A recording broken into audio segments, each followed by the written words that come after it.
Corintios, hermano. Corintios 7, del 1 al 40. Y es nupcias, divorcio y segunda nupcias. La última vez que estuvimos juntos, estudiamos la relación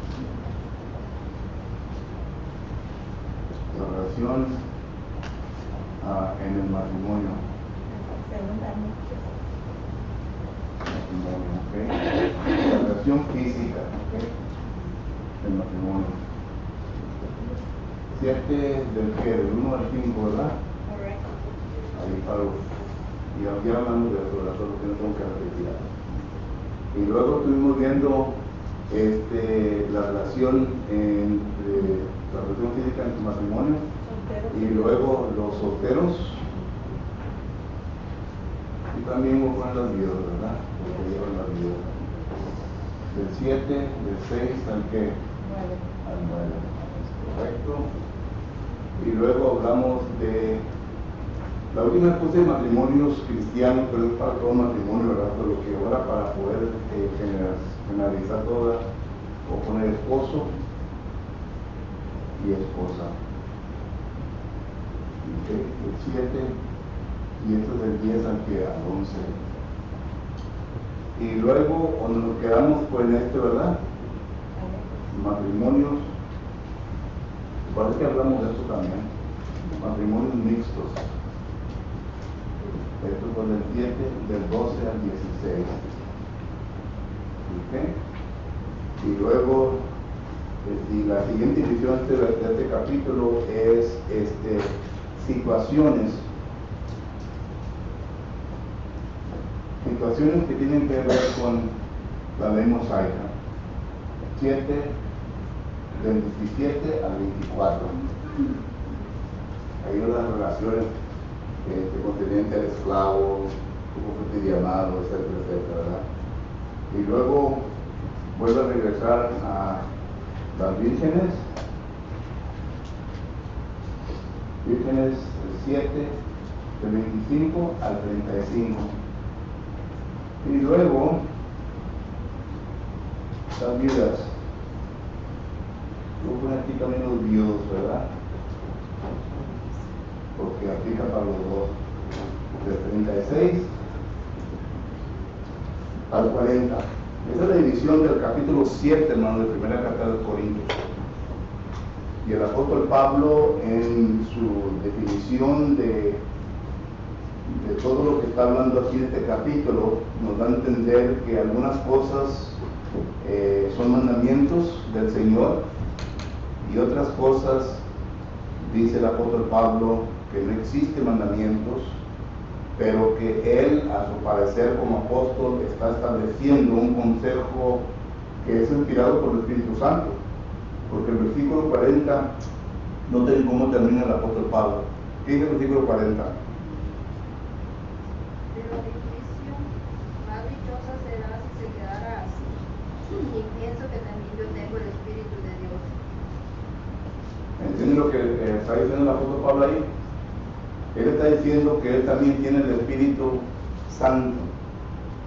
Y al tener el Espíritu Santo, pues claramente, ¿verdad? Sabemos bien que es inspirado por el Espíritu Santo todo lo que él dice, lo cual viene a ser infalible, ¿verdad? Es decir, que no vamos a encontrar ningún error en las palabras que el Espíritu Santo le reveló al apóstol Pablo que él comunicara.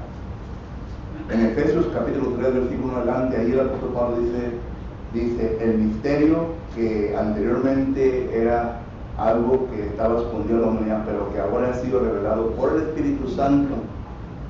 Y uso ese pasaje, porque ahí está hablando de la iglesia, y está hablando de la multisabiduría de Dios, pero uso ese pasaje para que miremos que el apóstol Pablo ahí está diciendo, el Espíritu Santo me ha revelado. Y esto regresa a lo que dice Juan capítulo 16 y versículo 13. En Juan capítulo 16 y versículo 13, ahí la palabra de Dios dice de que el Espíritu Santo iba de venir y iba a venir sobre los apóstoles, porque era la promesa que Jesucristo el Padre le hizo a los apóstoles. De esto leímos en Lucas capítulo 24, versículos 44 en adelante. Lo leímos en Hechos capítulo 1, donde Jesucristo le dice: ahora regrésense a Jerusalén para que recibáis la promesa del Padre. Y claro, eso del Espíritu Santo. Por lo que digo todo esto para decir lo siguiente, que las cosas que el apóstol Pablo nos enseña aquí en este capítulo 7, pues aunque no encontramos mandamientos de Dios en algunas de estas cosas que él menciona, pero por el simple hecho de que el apóstol Pablo lo ha declarado, entonces ya se convierte en un mandamiento para nosotros. Porque recuerde que la iglesia, según Efesios capítulo 2 y versículo 20, dice que el fundamento es ¿qué? ¿Alguien lee Efesios 2:20? Efesios 2:20. Voz alta para que todos lo oigan. ¿Qué dice? Edificados sobre el fundamento de los apóstoles y profetas, siendo principal piedra del ángulo Jesucristo mismo. Jesucristo es la piedra principal. Y he mencionado lo concerniente a esto. La piedra principal es de donde todas las medidas se toman.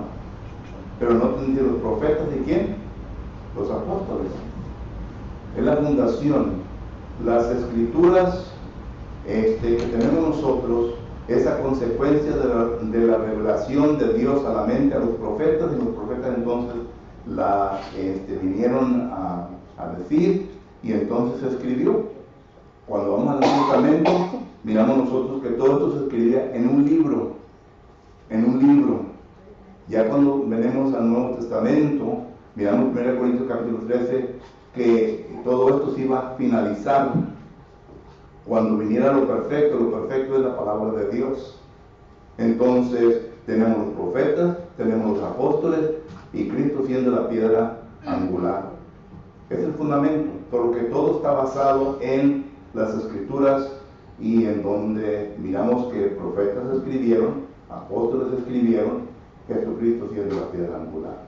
Entonces es importante lo que está en la Biblia y lo que los apóstoles nos dicen concerniente a ciertas cosas. Por ejemplo, aquí en el capítulo 12, ¿qué es lo que dice el 12? 1 Corintios 7:12, ¿no te lo que dice el apóstol Pablo ahí? Voz alta. Y a los demás yo digo, no el Señor, si algún hermano tiene mujer que no sea creyente y ella consiente en vivir con él, no la abandone. ¿No te lo que dice? A los demás, mas yo os digo, no el Señor. Hace Pablo distinción. Dice, si vas a encontrar un mandamiento, no lo vas a encontrar, pero yo lo digo, y termina al final, yo tengo el Espíritu de Cristo, yo tengo el Espíritu de Dios, solo que entonces todo esto es autoridad para nosotros. Pregunta o comentario, hermanos, concerniente a esto. Entramos ahorita en las preguntas. ¿Ninguna pregunta o comentario? Este capítulo, hermano, es un capítulo de gran controversia en la hermandad, porque aquí hay mucho material. Por ejemplo, en la cuestión de donde habla de aquí de las vírgenes, donde dice estás casado, o más bien acá, estás casado, no procures desligarte, ¿verdad? Y algunos dicen ahí, bueno, que se refiere a la palabra a divorciarte. Dice, pero si te vuelves a casar, no pecas. Y algunos la usan esa frase para decir, bueno, si te vienes a divorciar y te vuelves a casar, no pecas. Pablo no está hablando de esto ahí. ¿Okay? Y uno tiene que ir entrando en el estudio de las palabras griegas para poder recibir todo el contexto de la enseñanza de Pablo en este capítulo. Yo sé bien que todos nosotros no estamos adestrados en el griego, tenemos que depender en los lexicógrafos, ellos nos enseñan, nos dicen, y de ahí llegamos a las conclusiones. Y claro, verdad que juntamos otros versículos en donde esta palabra se encuentra para que miremos más exactamente lo que el apóstol Pablo o el escritor de cierta palabra quiso decir en ese momento, porque tenemos que entrar en la mente del apóstol, del escritor, para poder captar el significado de lo que Pablo está diciendo. Y claro que tiene que concordar con el resto de las enseñanzas. ¿Okay? Ahora, otra cuestión que quería tratar, porque yo sé bien que acabamos muy rápido, nos acabó el tiempo, ¿verdad? Y quizás entró duda en nosotros, o quizás yo no me di a explicar bien. No miro a la persona que estaba aquí, ¿verdad?, que hizo la pregunta, pero como que ya lo voy a decir. Después hablé con él, le expliqué detalladamente concerniente a lo que estábamos queriendo llegar a un acuerdo. Él entendió, él aceptó, y él dijo que él no había sido enseñado de esa manera, que no había considerado ese punto de vista. Pero, ¿usted recuerda cuál era la discusión? ¿Cuál era la pregunta? Que si usted podía casar, que si usted podía casar. Si la iglesia tenía poder. Y pues ya no me acuerdo ni qué dije en esa ocasión. Le dijo que sí. Le dijo que sí, le enseñó el texto. Sí. Hechos 20, 28, hermano. Hechos 20, 28. Sí. Usé Hechos 20 y 28, y la razón por qué usé Hechos 20 y 28 es porque allí miramos nosotros en donde Dios le da la autoridad a los ancianos. Recuerde que la autoridad sobre la iglesia la tienen los ancianos, claro, Cristo siendo la cabeza. Es Cristo la cabeza, Efesios capítulo 1, versículo 22, y luego vienen nuestros ancianos. Y todos nosotros, yo incluidos, tenemos que estar sumisos, ¿verdad?, a nuestros ancianos. Es por eso que ellos tienen una gran responsabilidad hacia nosotros. Hebreos capítulo 13, versículo 17 lo enseña. Y miramos nosotros que así pues Dios le da la autoridad a ellos para que puedan averiguar cualquier asunto dentro del cuerpo de Cristo Jesús. Y si acaso, no si acaso, el matrimonio es un asunto dentro del cuerpo de Cristo Jesús. Y por el estado de Texas, ¿verdad?, y hablando en lo secular concerniente al gobierno, los ancianos o cualquier oficial de la iglesia, ¿verdad?, tiene la autoridad de poder casar. Es igual cuando uno anda en un barco, ¿verdad?, el capitán tiene la autoridad para casar ahí en el barco. El oficial de la congregación tiene la autoridad para casar. Y es aceptado en cualquier corte, en cualquier lugar. Y por eso usé Hechos capítulo 20, versículo 28. El ministro también tiene la autoridad de casar. Y claro, ¿verdad?, cuando vamos a la ley, ¿verdad?, ¿quién es el que establece la ley? Y el hermano tocó ese punto, ¿verdad?, pero no lo discutimos muy bien. ¿Quién es el que establece la ley? Es Dios.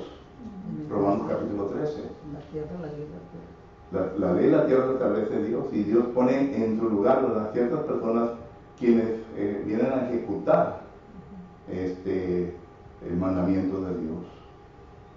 Solo que miramos nosotros que la palabra del Señor en ninguna parte va uno leyera un versículo en donde autoriza a la iglesia para casar, pero le da autoridad delegada de parte de Dios a los oficiales para que administren las necesidades de la congregación.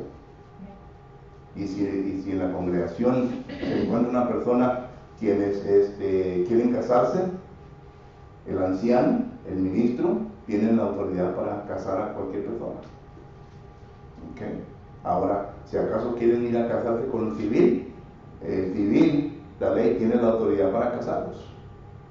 Hay personas que van y se casan con el civil primeramente, y luego después de que se casen con el civil, ¿verdad?, luego vienen y se casan en la iglesia. No hay ninguna cosa escrita en el Antiguo Testamento y Nuevo Testamento, ¿verdad?, que diga así se tiene que hacer. Con tal, ¿verdad?, que el matrimonio se lleve a cabo ante testigos y que se reconozca, ¿verdad?, que van a entrar en una relación entre marido y esposa. ¿Alguna otra pregunta concerniente a esto? Ok, muy bien. Pues entonces, ¿preguntas sobre esto? Ok. Vamos entonces. que tenemos aquí. Pregunta número 1, porque el tiempo se me acaba. Estamos en la página número 22 en nuestras notas. Antes de que entres sobre las viudas, muchos dicen que una viuda, cuando su esposo se muere, ¿verdad?, es considerada viuda. Pero luego dicen que a veces hay algunas viudas piden ayuda de la iglesia. Y se les dice que realmente no es responsabilidad de la iglesia cuidar a las viudas que tienen hijos que les puedan ayudar, que ellos primero tengan primera responsabilidad de ayudarles a ellas antes que la iglesia, y luego si no tienen alguien que les ayude, que sean hijos, entonces la iglesia entra a ayudarles. En el primer siglo la iglesia recogía a las viudas, pero tenían que ser viudas, ¿verdad?, que fueran casadas con un solo marido, y ahí la palabra un solo marido ya tiene la diferente connotación de que 1 Timoteo, un solo marido, que un esposo, y que tenía que tener que 60 años, y por ya está en la lista. 1 Timoteo capítulo 5 habla de esto. Lo que se acabo quieren mostrar conmigo para allá. 1 Timoteo capítulo 5 empieza en los versículos 5. Bueno, empieza los versículos no, del 3. 1 Timoteo 5 te dice: honra a las viudas que en verdad lo son. Esas son las palabras claves, que en verdad lo son. Y entonces la pregunta lógica a este texto es, pues, ¿a cuáles son las viudas verdaderas? Esa es la pregunta, ¿verdad? Entonces, ya el versículo 5 en adelante enumera los requisitos, pero no se los dice antes de esto. Dice: pero si alguna viuda tiene hijos o nietos, aprendan estos primero a ser piadosos para con su propia familia y a recompensar a sus padres, porque eso es lo bueno y agradable delante de Dios. Dice más: la que en verdad es viuda y ha quedado sola, ahí está el primer requisito de una viuda verdadera, que ha quedado sola sin ninguna familia, sin ningún hijo, sin ningún nieto, sin nadie. Espera en Dios, una viuda cristiana que ha sido fiel en la iglesia y es diligente en súplicas y oración noche y día. Vuelve a recalcar la fidelidad de la viuda. Pero la que se entrega a los placeres viviendo está muerta. En otras palabras, si una viuda, ¿verdad?, queda viuda y luego pues ya comienza a regresar a la vida del mundo, eso realmente dice Pablo, la iglesia lo debe de ayudar. Manda también estas cosas para que sean irreprensibles. Y ya comienza a hablar, ¿verdad?, de la vida. Pero si acaso una viuda tiene hijos, la primera responsabilidad cae en nosotros, nosotros los hijos de nuestra madre. Yo sé bien que en este caso, hermano, hay mucho que considerar, porque muchas de las veces los trabajos nuestros no son trabajos que nos dan mucha prosperidad. Hay ocasiones cuando los trabajos nuestros muy apenas los estamos haciendo nosotros mismos, estamos viviendo de semana con semana, from paycheck to paycheck, y no podemos añadir a otra persona a nuestro presupuesto, porque ya entonces no nos va a alcanzar. Por ejemplo, vamos a suponer, ¿verdad?, que tenemos una madre que ha quedado viuda, que ya nuestro padre murió, y pues ella no puede pagar los biles, el agua, la luz. Quiere quedarse en su casita y pues van a seguir pidiendo los biles. Entonces nosotros como hijos e hijas, dice la palabra del Señor, somos obligados a pagarle esto a nuestra madre. Muchos la recogen y que viven ahí con ellos, y está bien. Pero eso es lo que la palabra del Señor nos enseña. Muchas veces vienen viudas a la iglesia a pedir ayuda y tienen hijos, los cuales no les ayudan. Y la iglesia tiene todo derecho de decirle, hermana, pues primeramente vaya a pedirle ayuda a sus hijos, que le ayuden, a sus nietos, que le ayuden. No sé si es la contestación que... Y el 9 es donde decías tú. ¿Qué 9? Que primera de Timoteo 5:9. Se ha puesto en la lista solo la vida no menor de 60 años. Ya, pero como digo, ¿verdad? Eso no es, hoy en día la iglesia no practica eso, pero sí ayuda en tipo de benevolencia a la vida que realmente es viuda.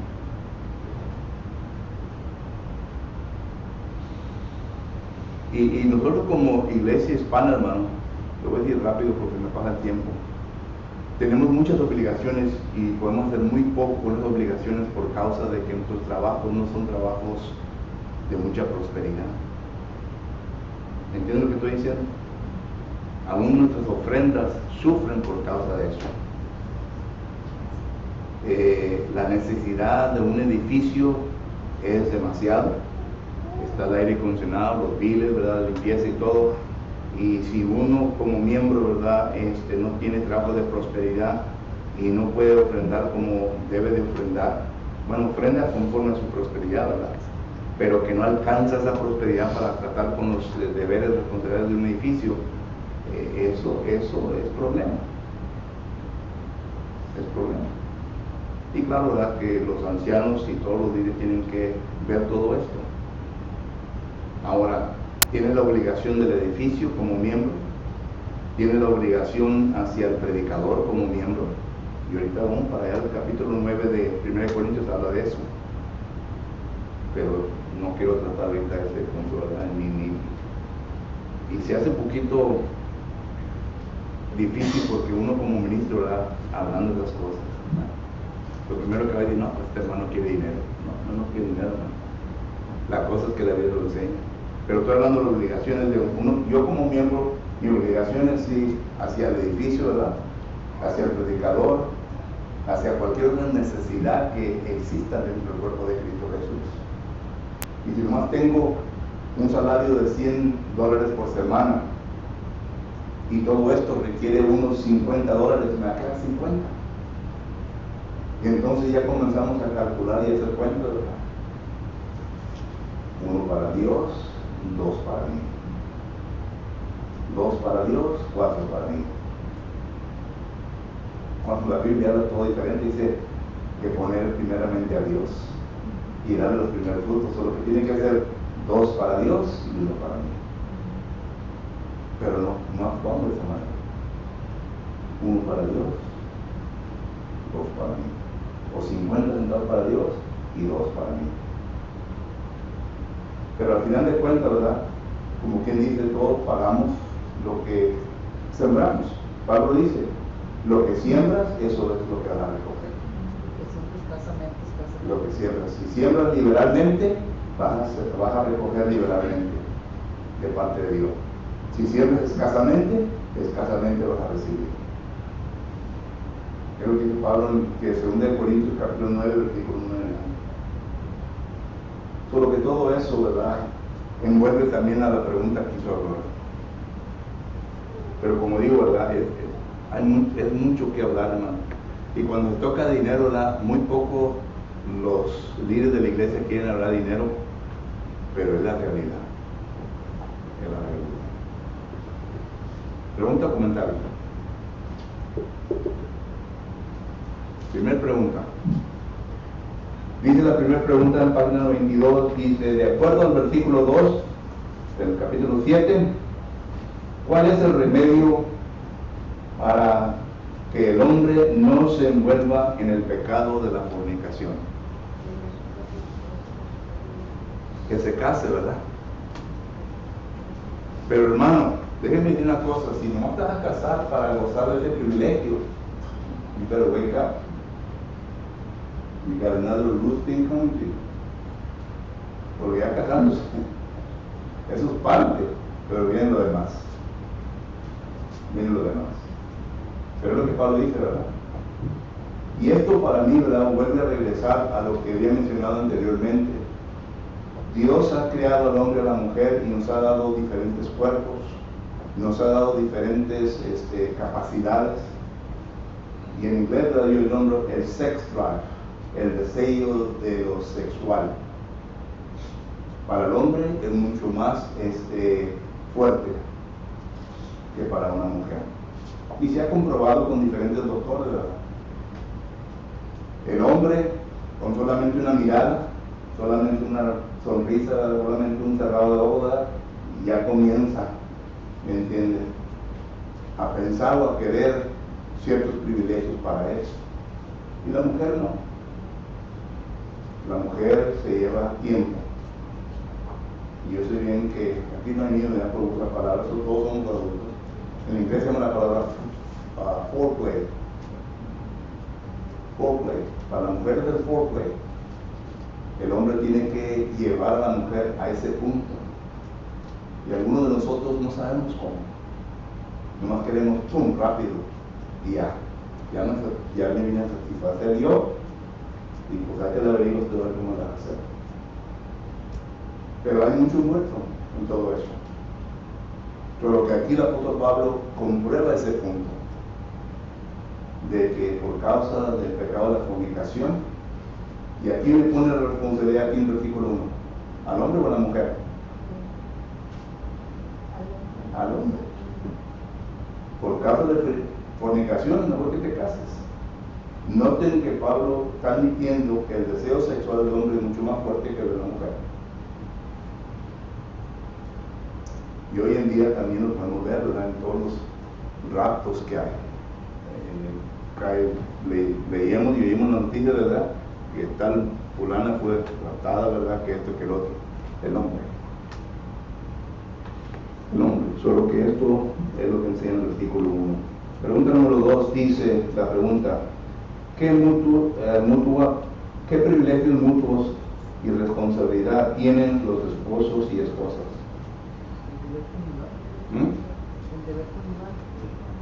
El marido debe cumplir con su mujer el deber conyugal, la esposa igualmente, y no deben de negarse uno al otro. Bueno, ¿qué voy a decir más de esto? Ya todos lo conocen, ¿no?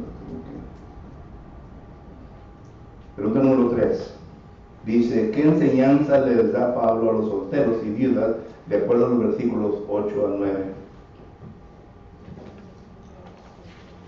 Que no se casen, que se queden como él.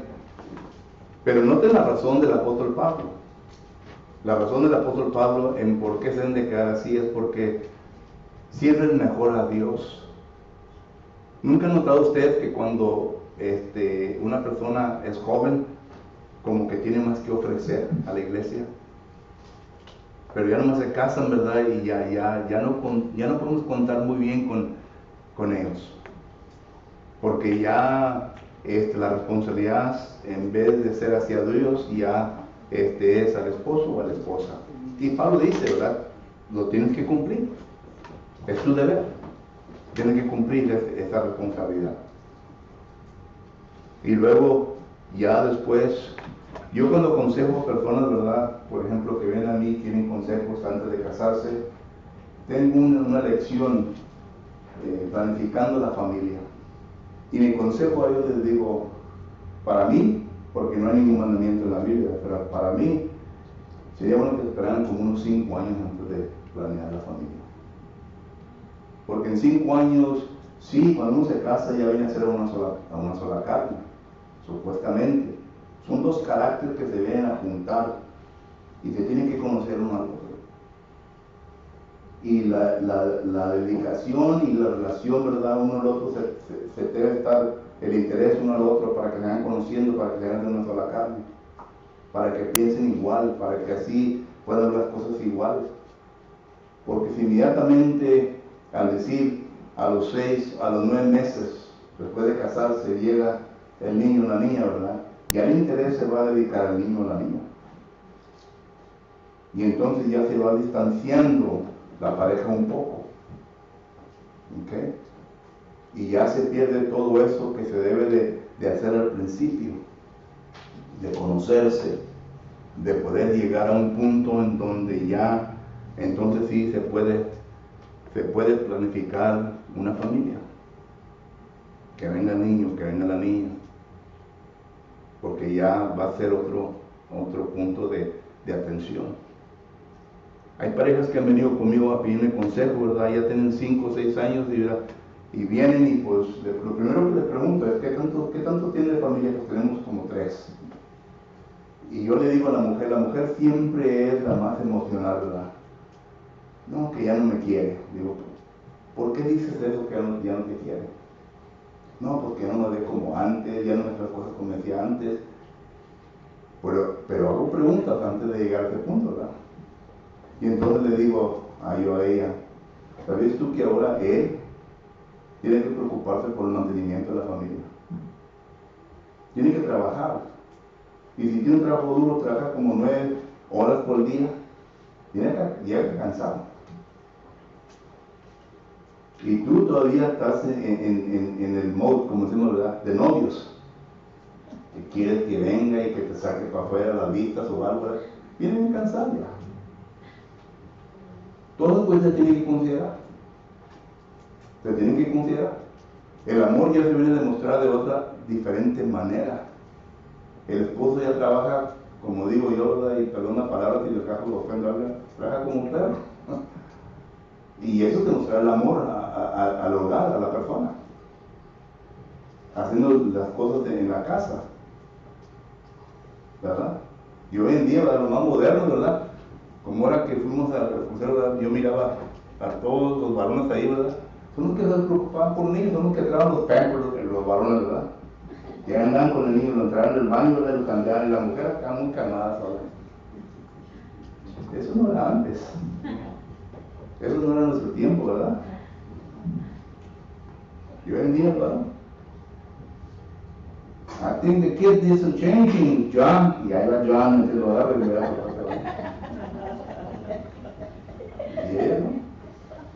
Y ahora, cuando entras en el cuarto baño, los hombres, ¿qué ven ahí? Una cosa donde bajas ahí, ¿verdad? Donde cambias la línea. Digo, no, hombre.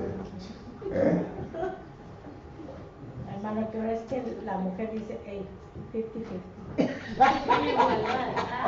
Pero nunca llega el 50 de nosotros, hermano. Es que no lo miran, hermano. O si no sale la frase, pues querías tener hijos, ¿verdad? Está muy invisible, pero no lo miran, ahí está. Sí. Porque ahora en día la mujer ya no trabaja, ¿verdad? Y dice, yo no voy a parar de trabajar. ¿Quieres niño? Te doy un niño, pero tú lo vas a tener que cuidar. Yo tengo un hermano que la esposa le dijo, yo trabajo, si tú te quieres quedar en la casa, tú quédate en la casa, yo te mantengo. Tiene buen trabajo ella. Y mi hermano dijo, yo me quedo en la casa. Le hace de comer, le hace almorzar, le hace todo, ¿verdad? Y ella es la que trae el chequedón a la casa. Él va, lo levanta a la escuela y dice, si me dijo eso, yo agarré eso. Y no ha trabajado, ya casi tiene mitad de su vida que no ha trabajado. Pero está tremendo para cocinar y limpiar la casa. Pero van cambiando los tiempos. Y así es, ¿me entiendes? Y esto es con relación a la pregunta que estuvimos contestando ahorita, ¿verdad? Y uno como oficial tiene que aconsejar a personas de esa manera, ¿verdad? Ya cada quien tiene su carrera. Y en ocasiones hay mujeres, ¿verdad?, que tienen su carrera y son mujeres que tienen una posición de mandar, están mandando gente, ¿verdad? Solo que ellas no están para que alguien nomás le haga así, ¿verdad? Si ellas están impuestas, ellas tienen que ser así. Y ellas son las que hace esto. Solo que no muy bien la van a amansar, ¿me entiendes? That's a wild horse. Solo que hay muchas cosas que considerar en todo eso. Hermano, antes para nuestros padres la educación no era importante para la hija, era importante para el varón, pero no para la hija, porque usted va a quedarse en la casa, usted va a estar cocinando y criando hijos. Sí. Tu marido va a mantenerla para Sí. tu hogar. Sí. Y ahora uno crió a los hijos muy diferente, porque ya la mamá dijo, a mí me encerraron, tú no, mira, tú edúcate. Sí.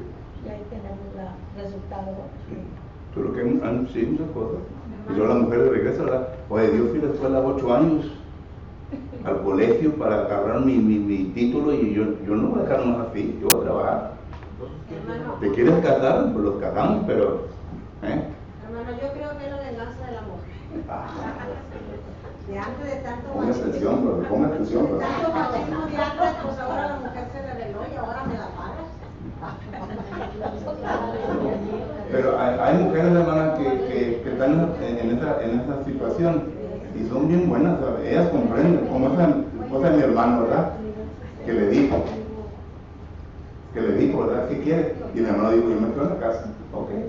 Y tiene buen trabajo ella, trae buen dinero. Solo que, si me dijeran eso, pues yo me quedo en la casa también.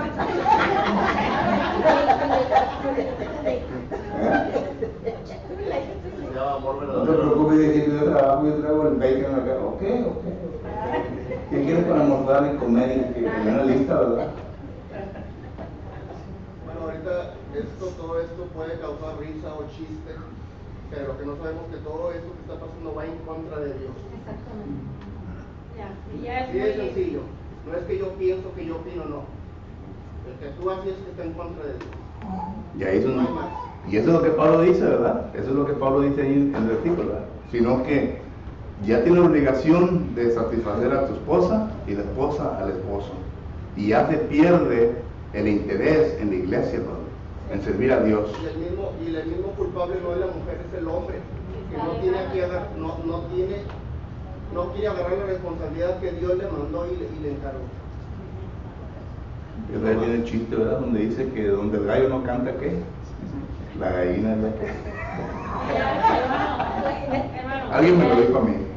ya es muy independiente del nivel de estudio, el académico, están bien a la conveniencia de ellas, ya no están respetando lo que dice la Biblia. Ya no importa si es nivel alto o bajo, ya están revelando de una manera que no es.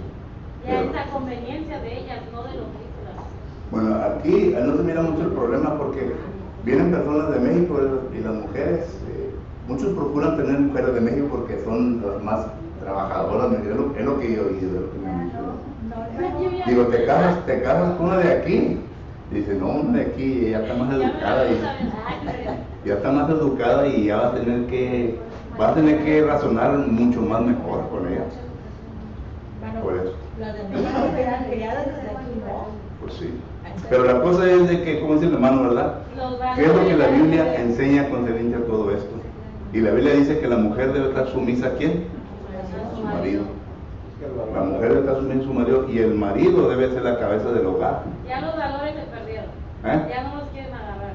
Los valores que le inculcaron a uno, que en eso iba la Biblia. Y luego, fíjense, para complicar más las cosas, un mexicano se casa con una americana. Una vinieron a mí y le dije, mi hijo, ¿sabes lo que estás haciendo? Dijo, oye, igual labro. Le dije, de eso que ni qué lo puedo ver. Dije. Pero dice, ay, labro no se van a mantener para todo el tiempo. Pero que ahora ya hay la mixtura de todo eso. Mexicanos con personas morenas, mexicanos con americanas y viceversa, ¿verdad? Y todos tienen diferente cultura, todos tienen diferente manera en cómo han sido enseñadas. Y todo eso tiene que considerar también. Porque recuerda que uno tiene que estar sujeto a lo que la palabra del Señor enseña. ¿Ok? Fue lo que pasó con los judíos y los gentiles cuando se empezaron a mezclar, ¿qué pasó? Y por eso Esdras y Nehemías les dijo, mira, alguien lee Esdras 10, 2 y 3. Mira lo que dice Esdras, porque esto lo menciono cada ratito, ¿verdad? Pero no doy versículos, pero ahora quiero dar versículos. Esdras 10, 2 y 3. Y alguien que lo tenga, léalo voz alta. No sé lo que dice. Esdras 10, 2 y 3. Entonces respondió Zacarías, hijo de Jehiel, de los hijos de Elam, y dijo a Esdras: nosotros hemos pecado contra nuestro Dios, pues tomamos mujeres extranjeras de los pueblos de la tierra. Mas a pesar de esto, aún hay esperanza para Israel. Y ahora pues, hagamos pacto con nuestro Dios, que despediremos a todas las mujeres y los nacidos de ellas, según el consejo de mi Señor y de los que temen el mandamiento de nuestro Dios, y hágase conforme a la ley. ¿Qué les parece? Este es el argumento en contra del argumento emocional. Dice, pues ¿cómo vas a dejar cómo? ¿Me estás diciendo que yo deje a mi mujer y a mis hijos? ¿Qué le dice Jehová a Dios ahí? Desliguémonos de quién? De nuestras mujeres y hijos. Dios le dice a ellos, porque fue la mixtura entre el judío y quién, los babilonios. Y Dios le dice, están pecando. No sé, que claramente dice, están pecando. Eso quiere decir que había un mandamiento ya establecido. Están pecando por lo que están haciendo, por lo que hicieron. Entonces dice, dejen a sus mujeres y a sus hijos. Argumento emocional. Y hoy en día dice una persona, no, yo no creo que Dios me pida eso a mí. Ahí está el versículo. Y puede ir a Nehemías capítulo 13, versículo 26 y 27, donde habla de eso. Puede ir a 2 Corintios 6, 14, donde habla de eso. Es un mandamiento de Dios. Y ya cuando entra en lo emocional, porque ya uno está envuelto en eso, yo entiendo, duele. Y muchas personas han preferido mejor quedarse como están y esperar el juicio de Dios, porque no quieren quebrar las familias de matrimonio. Pero ahí está escrito. Y en ese caso, cuando unas personas vienen y usan el versículo de 1 Corintios donde dice que como te llamó el Señor, así quédate, ¿está hablando del matrimonio o está hablando de más? No, está hablando de situaciones de la ley. Por eso lo puse aquí. Es algo diferente. No está hablando de las vírgenes, no está hablando de las viudas, no está hablando del matrimonio mixto, ya entra en algo diferente. Es diferente. En otras palabras, si está sujeto a la ley y todo eso, ¿verdad? Para establecer el punto de que, porque ya va a entrar en las vidas, si estás bajo una ley, que es la ley de tu esposo, Romanos capítulo 7, entonces hasta que él muera ya estás libre de esa ley.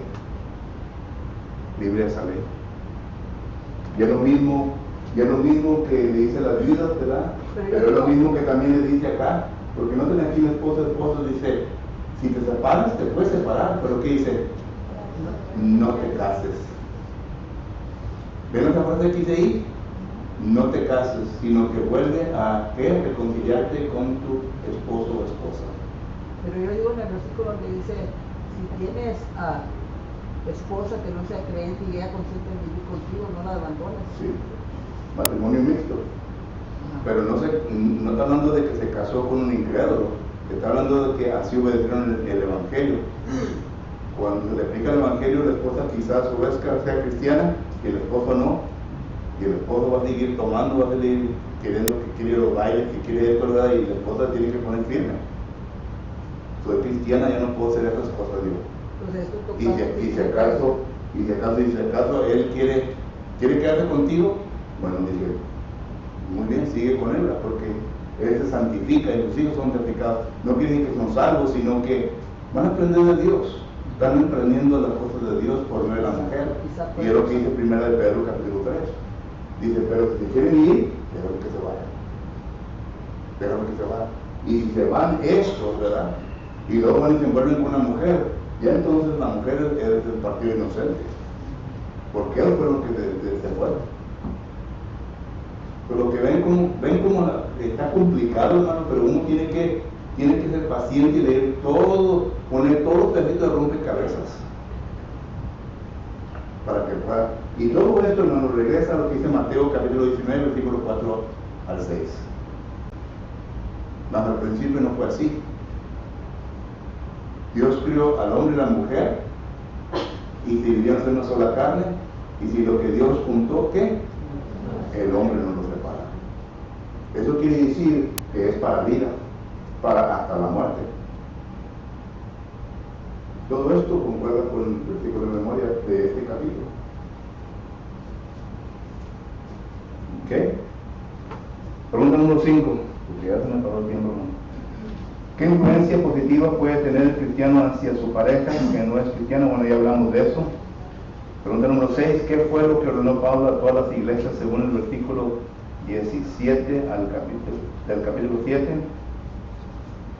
Que las parejas en donde que estén casados cristianos, que se queden casados, porque nunca sabe cuando uno va a salvar a la persona que no es cristiano. La pregunta número 6. Pregunta número 7, ¿por qué dijo Pablo que haría bien el hombre si acaso se quedase como él estaba? Bueno, ya hablamos de eso, ¿verdad? Porque ayuda mucho más mejor a la iglesia. Pregunta número 8, ¿qué ordenanza les da Pablo a los padres concerniente a las hijas vírgenes? Bueno, que si no quieren que se casen, tienen derecho de hacerlo, y que no pecan. ¿Ok? Pregunta número 9, de acuerdo al versículo 39 del capítulo 7, ¿hasta cuándo está ligado la esposa a su marido? Hasta que muera. Hasta que muera, hermanas. Sorry. Mandamiento del Señor. Ya sé que al último ya nos ponemos bien grouchy, bien viejitos y todo, ¿verdad? Y que nos amenazan y todo, pero ya el hombre llega para ese punto, ¿verdad? Sabes que a mí no me importa ya. ¿Entiendes? Haz lo que quiera hacer, mujer, ya, a mí no me importa ya nada. Pero que ya llegamos a ese punto, ¿verdad? Nos amenazamos uno al otro. La mujer, que te voy a hacer esto, y el hombre, haz lo que quieras, mujer, a mí no me importa. Solo que todos entendemos, hermano, todos entendemos. Me dice un hermano, no seas tan franco. Le dije, hermano, todos entendemos, ¿para qué le saca la vuelta? Le dije, todos saben. Pregunta número 10, después que el marido muere, ¿qué libertad y restricción tiene la viuda? Bueno, se puede volver a casar, pero siempre cuando sea en el Señor. Noten esa frase, hermanos, siempre cuando sea en el Señor. En otras palabras, no puedes, y yo no sé por qué una mujer que se queda viuda quiere volver a casarse. No lo sé. Me gusta, bueno, no sé qué le gusta, pero yo no sé por qué le gusta. Y entonces dice, si te quieres volver a casar y quieres pasar por más, entonces cásate con uno que sea el Señor. Y claro, ¿verdad? Eso no es ninguna garantía que el matrimonio va a ser un matrimonio bueno, sino que simplemente los dos tienen el mismo pensamiento de servir a Dios. Hermano, yo tengo ejemplos de hermanas de la iglesia, ¿verdad? Hermanas en Cristo, que no se volvieron a casar, inclusive cada vez que hablan de su marido, que ya no está con nosotros, lloran, porque todavía lo extrañan. Y en cambio hay otras que sí se casaron y lo lamentan. Lloran porque están libres. No, están casadas. Porque ya no salieron. Ya están casadas. Sí. Eso es amor, hermana, ya cuando hay. Pero cuando una persona, ¿verdad?, muere, ¿verdad?, y luego para 6 meses se vuelve a casar, dije, aquí. Algo, ¿me entiendes? Sí. Pero sí, pues cada quien tiene su razón, ¿no? Solo que uno no para aquí a juzgar a nadie, ¿verdad? Yo no estoy diciendo, y pregunto, ¿verdad?, ¿por qué se quieren volver a casar? Tanto como el hombre como la mujer. Y el hombre yo comprendo, porque el hombre se siente más solo, ¿verdad, hermano? Nos sentimos más solos. Yo sé que no me contestan porque tienen miedo, ¿verdad? No, pero el Timoteo aconseja que a las viudas jóvenes se casen. Sí, a las sí. Y que tengan hijos. Y que gobiernen en su casa. Versículo 14. Sí, porque, bueno, y no de lo que Pablo dice también ahí, de la viuda, que las viudas también tienen una tendencia a andar medias chismosas, ¿verdad? Andan de casa en casa, levantando falsos, y andan con el wiri. También los hombres, hermano. ¿Vale? También los hombres. Sí. A veces son más. No, pero nosotros, hermana, un poquito. Los hombres son peores que nosotros. Hermano, muchas gracias por su atención, por estar aquí, ¿verdad? llegan otros comentarios, vamos a descansar.